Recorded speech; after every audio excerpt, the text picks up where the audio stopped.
Some 50 days shy of his 36th birthday on December 5th, 1791, Mozart was dead.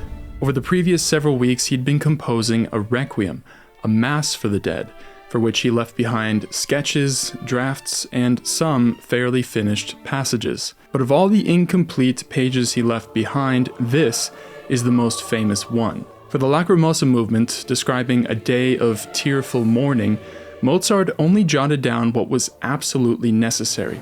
2 bars of a string passage with sighing semitone motifs, a weeping phrase in the chorus, and a crescendo with increasing emphasis and urgency on the words, "the guilty man to be judged."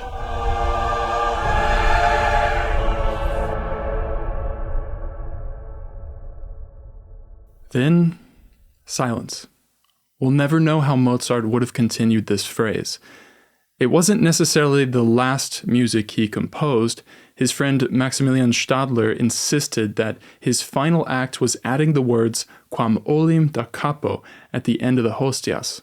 But this movement is unique because it's the only one Mozart drafted without a complete vocal part, which formed the core of every other movement. He stopped after just 8 bars, presumably moving on to other movements when death intervened. Having planted the seed of this movement before he died, Mozart inadvertently left the rest of it up to the musicians who had closely worked with him. That feeble scrap of soprano melody you see circled in pencil is the work of Joseph Eibler, a composer 9 years Mozart's junior, who first attempted to complete the Requiem weeks after Mozart's death. Eibler felt comfortable enough to write in much of the orchestration that Mozart had left undone in several other movements. But when it came to composing new material where Mozart had left off in the Lacrimosa, Eibler apparently realized he was not up to the task. His abandoned continuation of the melody stayed true to Mozart's established rhythm, repeated twice.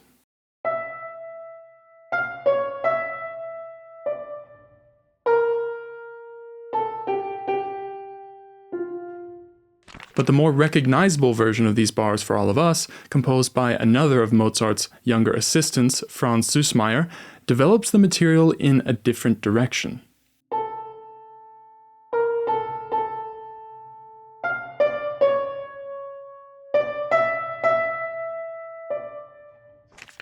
If even these 2 measures can sound so different, just imagine all the choices that Süssmayr faced when tackling the entire movement.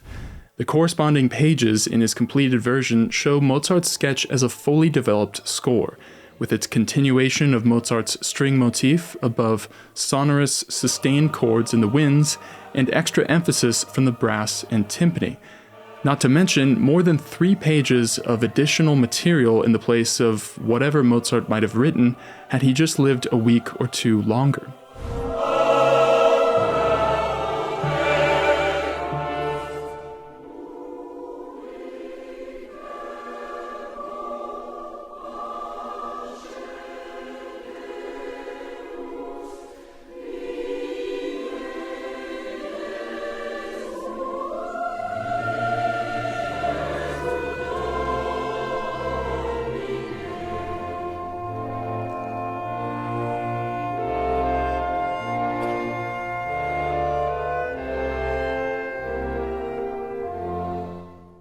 Süssmayr's completion of Mozart's Requiem became the standard version in performance soon after Mozart's death, and it would have vast consequences on the work's future reception. Some critics who believed the Requiem to be mostly by Süssmayr dismissed it as mediocre, while others who praised it as a masterwork worthy only of Mozart doubted Süssmayr's significant involvement at all. But what few early critics had to guide them was this book, a near-perfect copy of the Requiem manuscripts and sketches written on by Mozart and 3 other composers, plus annotations by lawyers, librarians, and friends accumulated over decades until it ended up in the Austrian National Library by the 1830s. This modern facsimile offers us a key to understanding the complex history of how Mozart began writing his final masterwork, and how his closest musical collaborators continued it in the months following his untimely death. This 2015 facsimile edition of Mozart's Requiem, published by Bärenreiter, reproduces everything in painstaking detail as if you were handling the real manuscript. I've seen this book run anywhere from around $600 to over $1,200 online, and there's a reason why it's so expensive.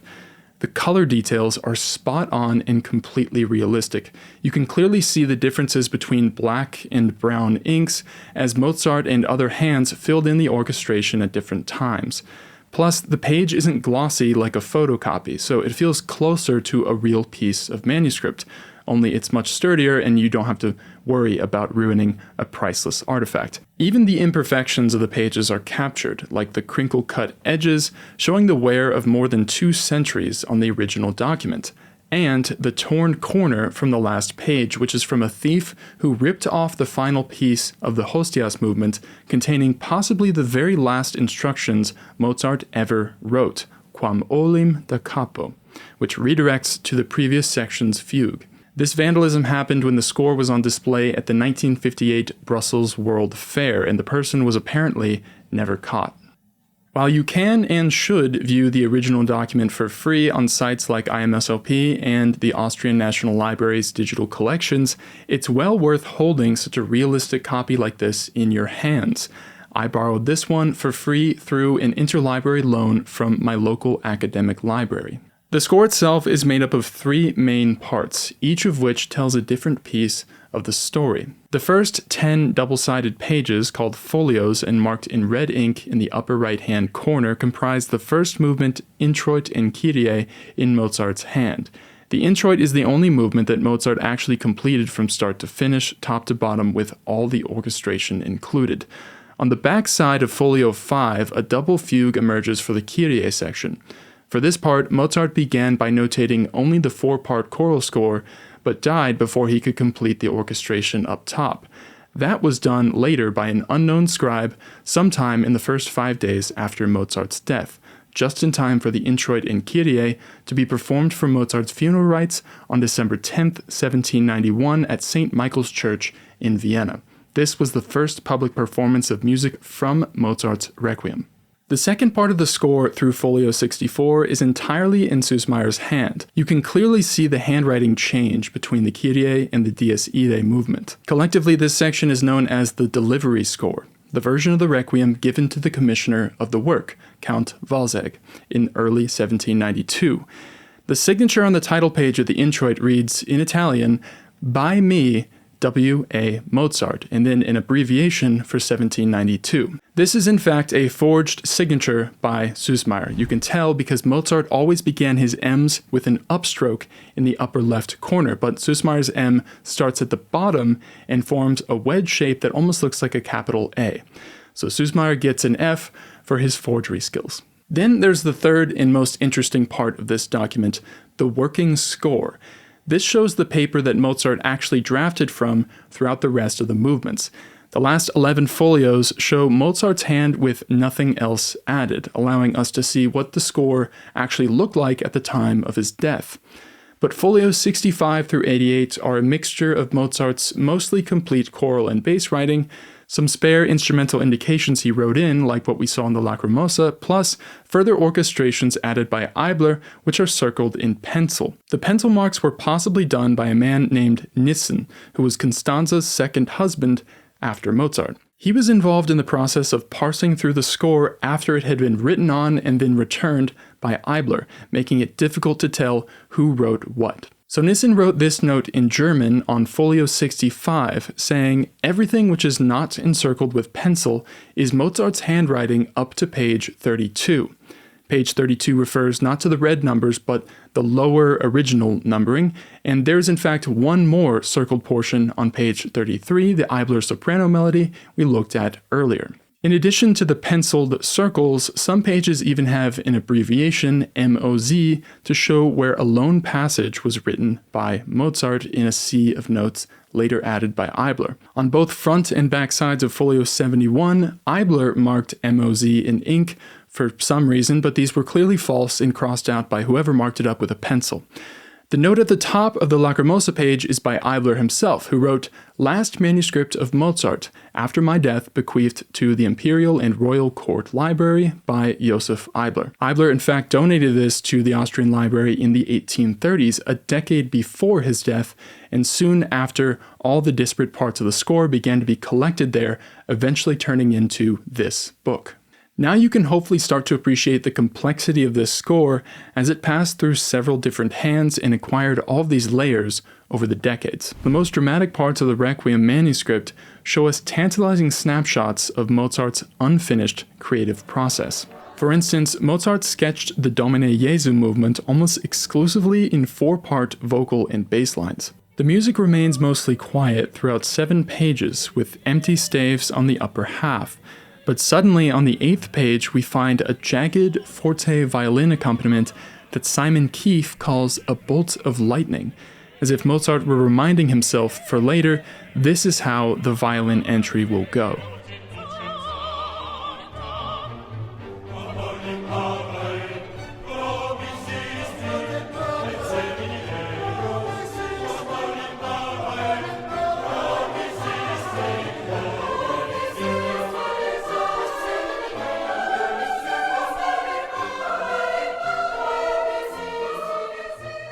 Just as suddenly, it stops after 2.5 bars, where Mozart implies its continuation above the fugue on Quam olim abrehe.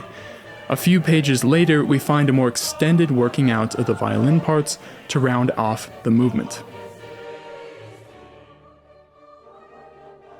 We saw an even more efficient example of this shorthand in the Lacrimosa movement, for which Mozart only indicated 2 bars of the string parts before embarking on the first several measures of the vocal parts. So if Mozart was just writing the bare minimum in the instrumental parts as a memory aid, then how can we explain the Dies Irae movement, where he meticulously wrote out 43 of the total 63 first violin bars? Keefe explains this as Mozart's attention to nuances in the score. The Dies Irae movement is all about designed chaos. The people tremble before God's wrath on the day of judgment. The violins begin by closely following the contour of the soprano line in bars 1 through 10.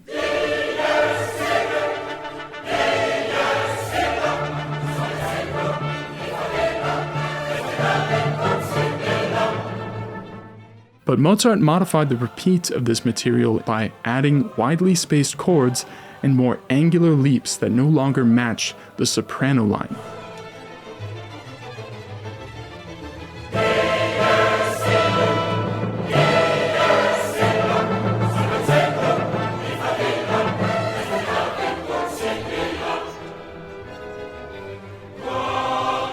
This contrast between shaky order and ruptured chaos appears over the words quantus tremor, or great trembling, where the nervous violins trace the quivering basses before breaking out into more frenzied figures in the responding clause.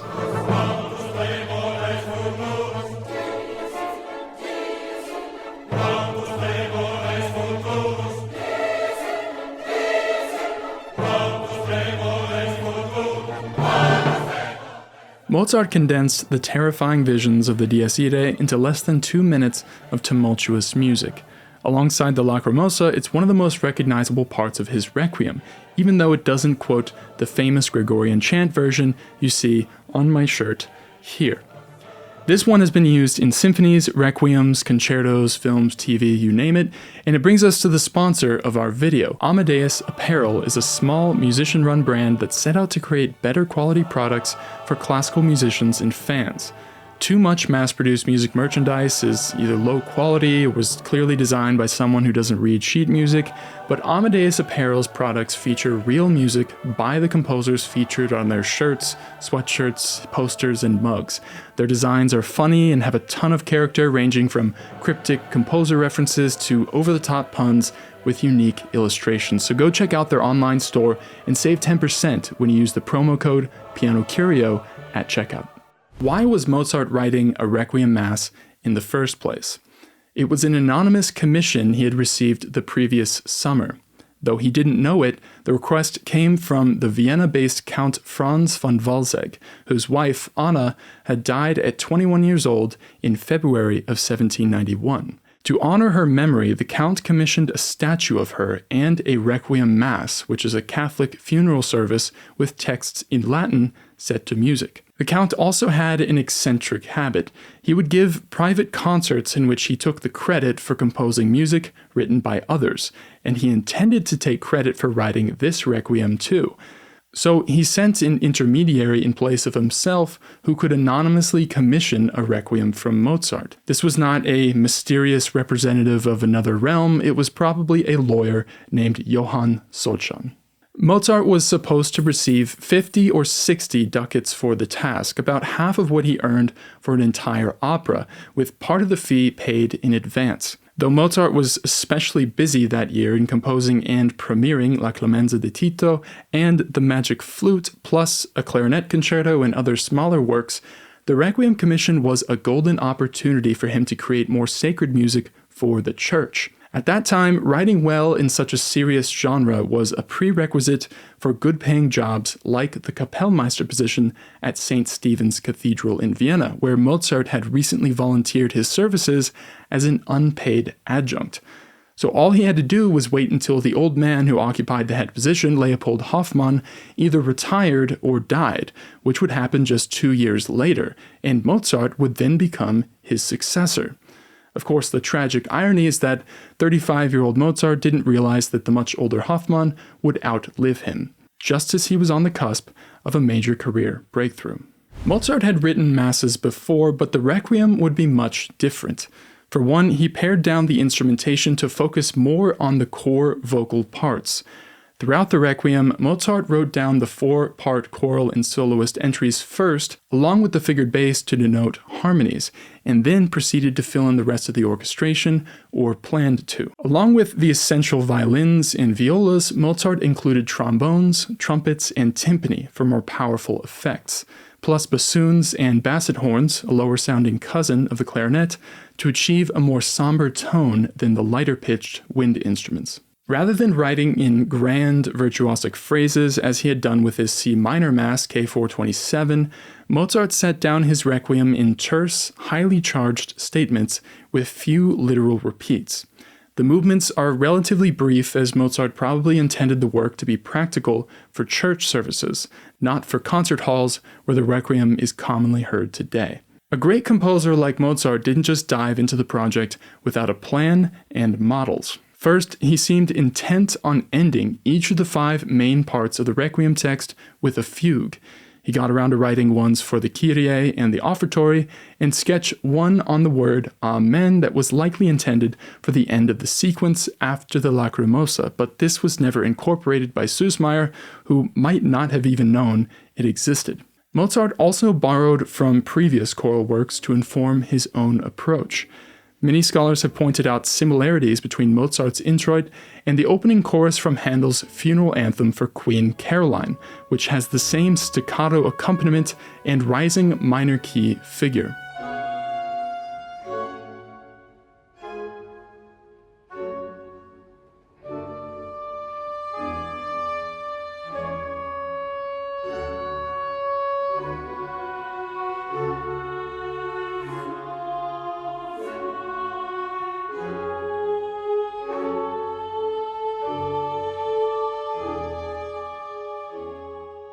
Another apparent model was the Requiem of Leopold Gassmann, which opens with a similar fugued entry on that rising figure, and Mozart would have known this music from his work at St. Stephen's Cathedral.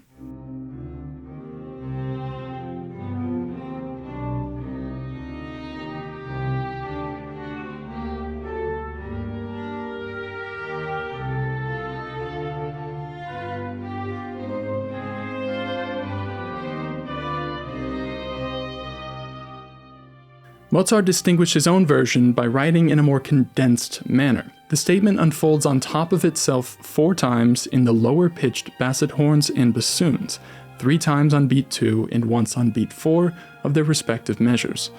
Scholar Simon Keefe describes Mozart's strategy as a form of Baroque-era rhetoric known as insinuatio, where the voices quietly creep in one by one at the beginning of the piece, gradually increasing in number without large leaps or faster rhythms. For Keefe, the result is a movement that creates the eerie feeling of unsettledness.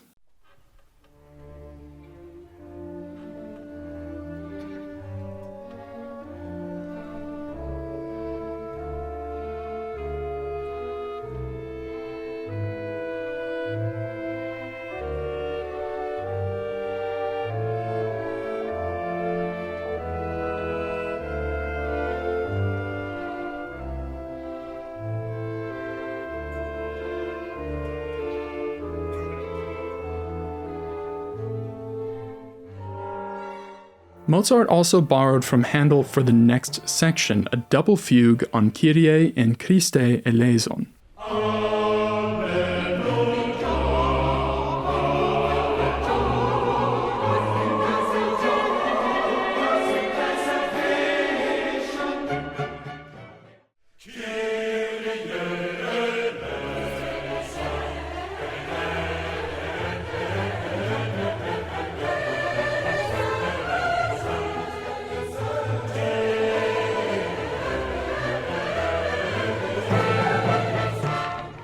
Even though he worked from Handel's model, Mozart still had a lot of tricky counterpoint to navigate. In measure 30, we see the only whole bar of music that Mozart crossed out in his Requiem manuscript.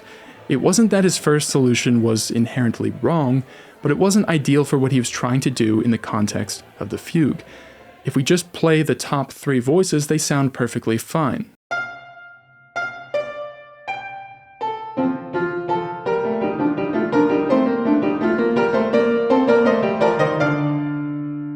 But at this point in the fugue, Mozart was following a pattern of introducing the subject and countersubject in the 3rd beat of each bar. 5 beats after the bass enters, it would have created a D minor 6/4 chord, which would have been incompatible with the tenor's entrance of the countersubject on C, a continuation of the pattern already established by Mozart.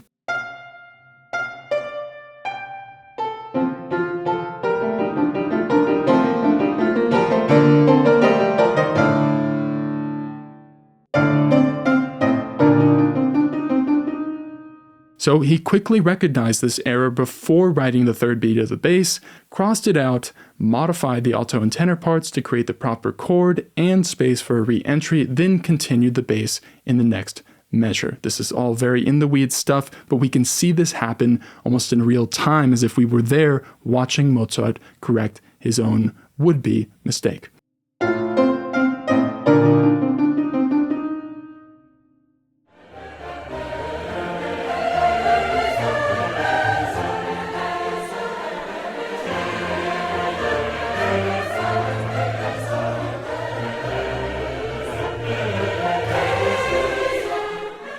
Mozart went to his deathbed on November 20th, 1791. It's unclear how much work, if any, he had gotten done on the score after that point, since the arduous work of composing would have been increasingly difficult the nearer he came to death.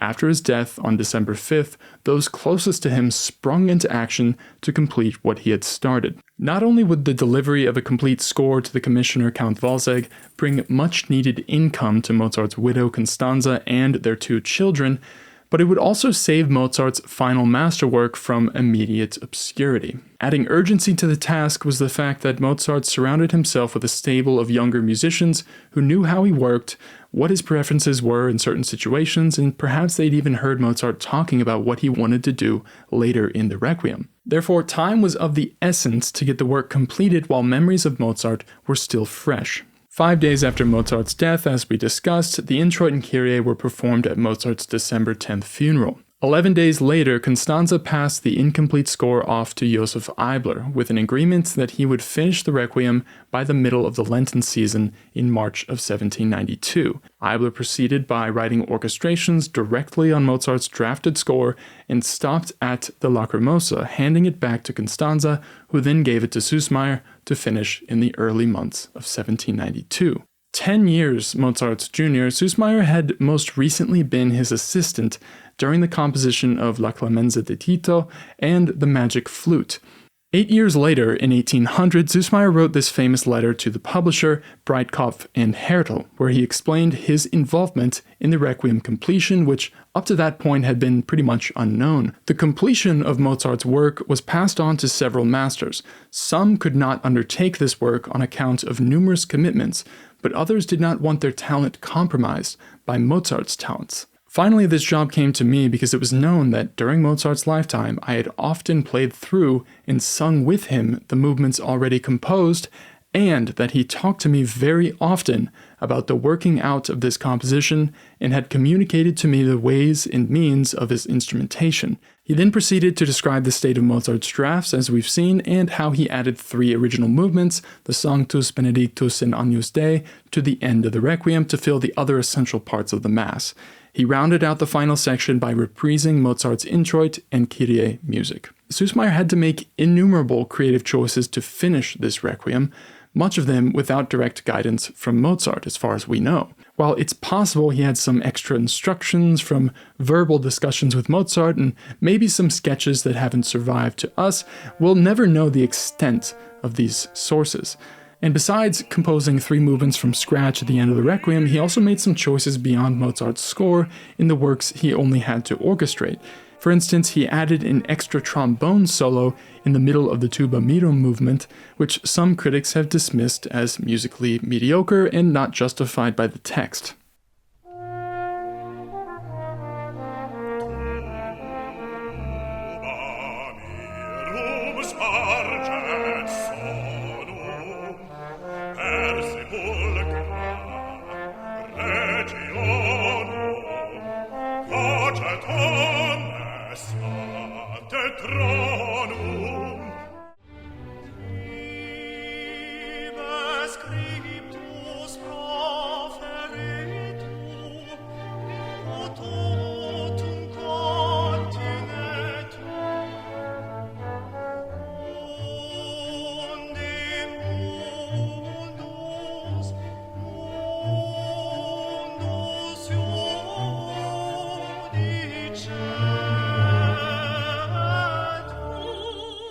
And so his claim that he wrote the greater part of the Requiem, while not true in a thematic sense, seems more realistic when you consider all of the subtleties of orchestration and continuations of Mozart's themes he had to write, plus the 3 original movements at the end. But not everyone wanted to acknowledge or believe that. Despite Süssmayr's letter, Breitkopf and Härtel published their first edition of Mozart's Requiem in 1800 without acknowledging his contributions.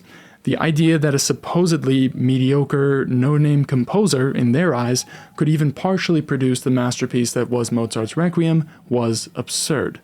So when the Breitkopf edition of the Requiem appeared in 1800, a critic named Friedrich Rochlitz published a review where he only thanked Süssmayr for, quote, such a small and insignificant contribution to the completion, before praising the Lacrimosa, the Sanctus, Benedictus, and Agnus Dei, all movements that had been significantly or totally composed by Süssmayr.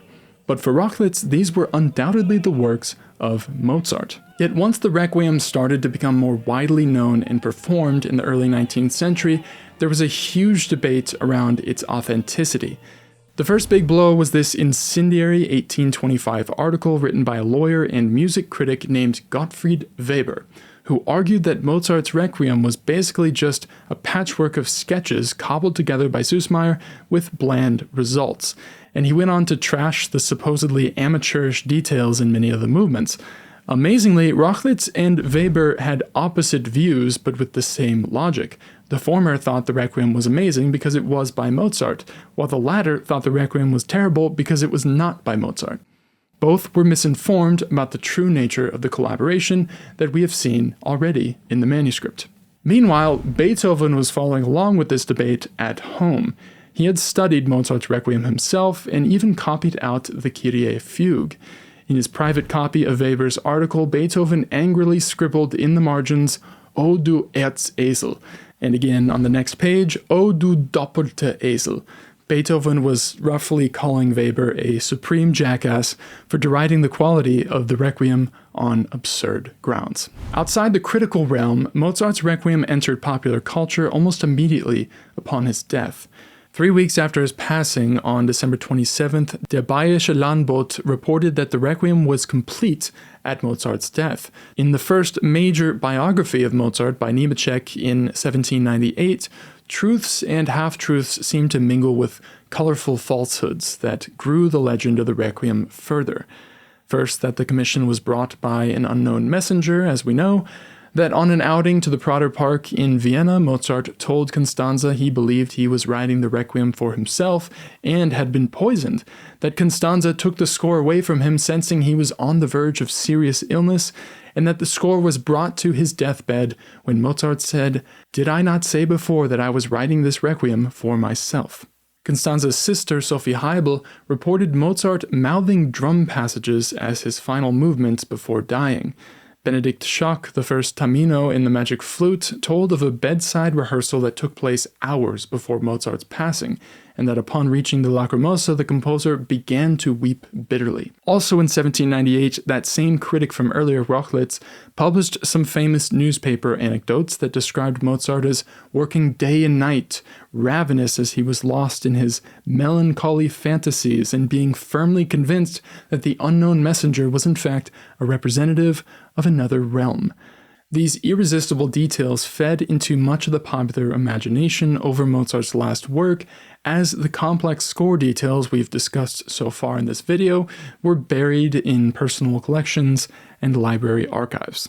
A play about Mozart's death while writing his swan song Requiem was written as early as 1825 by Adolf von Schaden.